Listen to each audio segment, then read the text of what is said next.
Hi friends, అందరూ బాగున్నారా? ఇవాళ మనము రాయలసీమ స్పెషల్ అయినటువంటి ఉగ్గాని బజ్జీని తయారు చేయబోతున్నాము. ఇది ఆల్రెడీ అందరికీ తెలిసిన ఐటమే అనుకోండి, కానీ మా స్టైల్లో మేము ఎలా చేస్తున్నాం అనేది చూపిస్తున్నాను. ముందుగా ఒక కడాయి పెట్టుకొని అందులో తగినంత ఆయిల్ వేసుకొని, ఆయిల్ హీట్ అయ్యాక పోపు దినుసులు వేసుకోవాలి. తర్వాత సన్నగా కట్ చేసుకున్న ఆనియన్స్ని, పచ్చిమిర్చిని వేసుకొని బాగా కలుపుకోవాలి.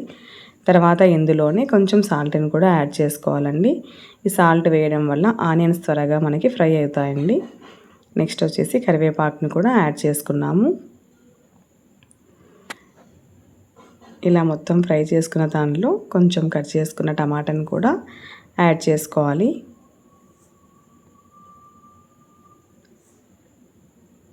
ఇలా టమాటా, ఆనియన్, పచ్చిమిర్చిని కొంచెం బాగా ఆయిల్లో మగ్గించుకోవాలండి. ఇవి అలాగే పచ్చిగా ఉండడం వల్ల ఉగ్గాని అనేది మనకి టేస్ట్ బాగుండదు.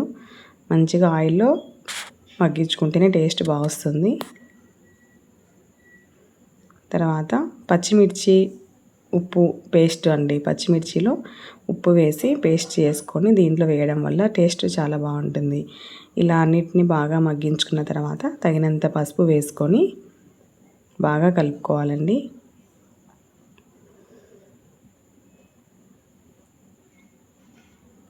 తర్వాత ముందుగా నానబెట్టుకొని తీసి పక్కన పెట్టిన బొరుగుల్ని కూడా యాడ్ చేసుకోవాలి.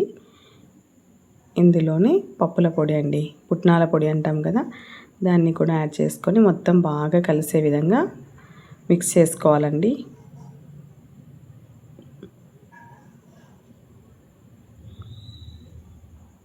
మీలో ఎంతమందికి రాయలసీమ ఉగ్గాని బజ్జీ అంటే ఇష్టమో కామెంట్ చేయండి నాకు తప్పకుండా.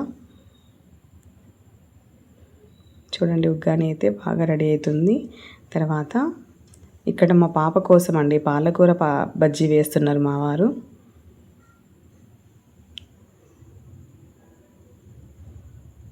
చాలా టేస్ట్గా ఉంటుందండి పాలకూర బజ్జీ. అప్పుడప్పుడు చేసుకుంటే చాలా బాగుంటుంది. ఎప్పుడు పచ్చిమిర్చే కాకుండా ఇలా పాలకూరతో ట్రై చేయండి.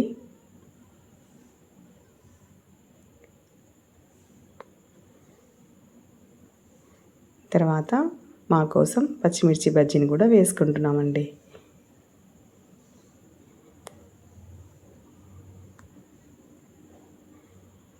పాలకూర బజ్జీ, పచ్చిమిర్చి బజ్జీ రెడీ అయిందండి.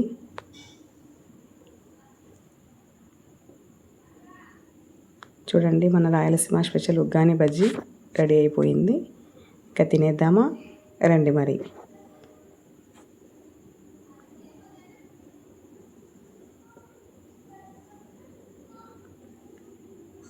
ఓకే అండి, థ్యాంక్ యూ.